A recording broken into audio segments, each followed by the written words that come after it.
Whilst we're here, I'll give you the story. So as I said, I woke up February 2018 after going to bed with the flu, not being able to feel my lower body. That progressed into the optic neuritis and then constant relapses. Before I'd recovered from one, I was having another, which is why I was diagnosed with highly active, relapsed and remitting multiple sclerosis. I'm stubborn. That's the simplest way I can put it. I'm stubborn, I'm defiant, I'm resilient, I'm tenacious. All different words for stubborn. So when I was sat in front of a neurologist in 2019, in February, he said to me, Sabira, I'm not 100% sure and I'm not 99% sure, because that's basically 100%, but I'm 98% sure you have multiple sclerosis. Naturally, I was speechless. I instantly cried, just silent tears. But then something in the back of my head heard that he was 2% wrong. I just heard that there was a 2% chance he was wrong.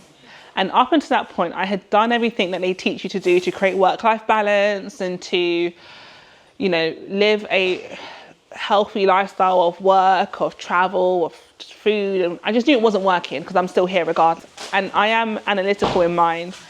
So I left, I started doing research into MS. I was already looking at anti-inflammatory diets and stuff the year before.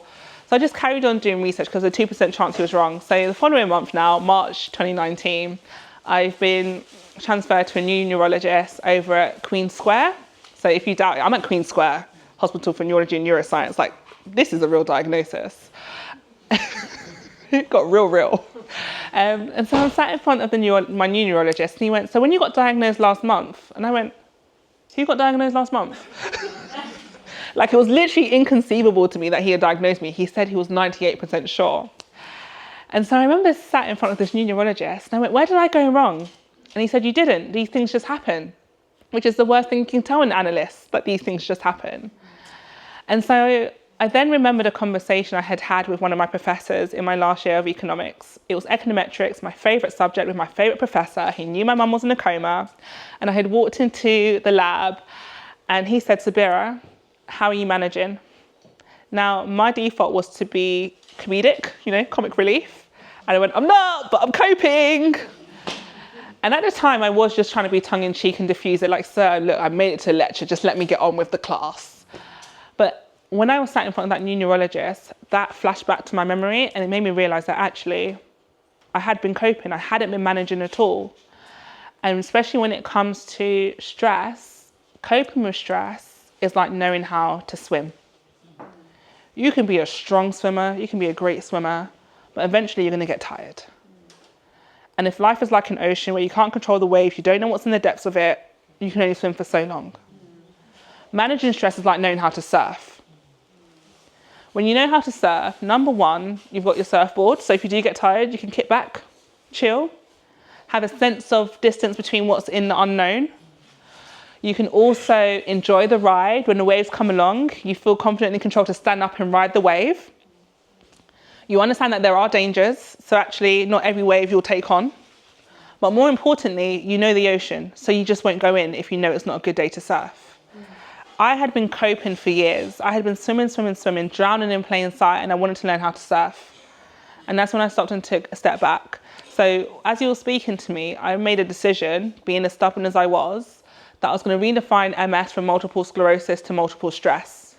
Multiple sclerosis, they've spent decades trying to understand what it is, and they don't. Multiple stress, on the other hand, that gave me a sense of power and autonomy back in a situation where I did feel helpless.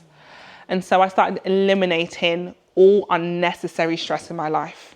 As I said, stress is like fire, productive when well managed, disastrous when mismanaged, catastrophic if you don't know it's occurring.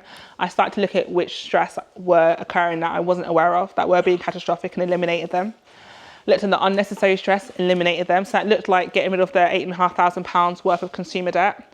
That looked like unfriending certain people, walking away from certain relationships, not just going back into a career because that's the only thing I think I can do or what's expected of me. I really eliminated the stress that I wasn't aware of by increasing my awareness of it, anything that was unnecessary, and then putting a game plan in so that when I did need to swim, I could. So the stress that was unavoidable, making sure that I was coping with them because it had a defined endpoint or it was going to be beneficial to whatever it is I wanted to do going forward. So, for example, paying off £8,500 of debt, that's stressful. It reduces your disposable income. But I knew that actually at that point, I'll have the freedom to make decisions I needed. And also, if I stuck with it, eventually, it will come to make something that helps my future. And so, honestly, that's where it started. And that's why I call it the burnout-free lifestyle, stress mitigation, fulfillment, and fun. So I got diagnosed officially March 2019, documents say February, but we know the story, it was March. And then by November 2019, the relapses had stopped. It literally took 6 months of being intentional about not existing and truly living life where things stopped. And it got me out of that zone of surviving and recovering to the threshold of recovery was my baseline. And from there, I've been able to not only manage, but improve my health. So it was a case that I was going to my MRI appointments regularly, and they were showing that whilst I wasn't having relapses, the disease was still progressing on the scans. Despite the fact I was back in heels, running, traveling, gym again, it wasn't until I got to that recovery threshold and I started creating the life that I wanted, which started off by asking those existential questions of, who is God? Who do I want to be? What do I want to experience? What do I want to live? And intentionally designing that lifestyle where I go to my MRI appointments and there was no more progression of the disease. It's really controversial, and so controversial that TEDx actually took it out of my talk. But I really think there is something to be said about emotional suppression and living a life where we actually don't feel like we're in control. Because I would often joke that I don't explode, I implode when things happen. I sort of just shoulder it and get on with it.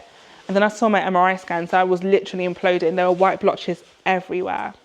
And I had to make that choice to stop. So it was terrifying to get that diagnosis, but I was defiant. That same 2-year-old wanted to do her own buckles, but it was the same person who showed up in that appointment and went, "Doc, you don't really know what you're saying, oh, do you? So what if I redefine it?" And it took a while for my neurologist to get on board, but they've seen it happen, they've seen it work. So I don't say that I've healed MS, or what I have been able to do though is completely transform my way of living and working in a way that actually supports my health and well-being. And I think that's what we all need to do, because we were speaking about disabilities earlier in Manal's talk, and actually only 17% of people are born with disabilities.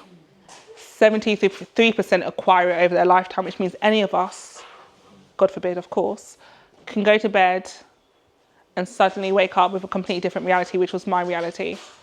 So that's how that happened. Thanks.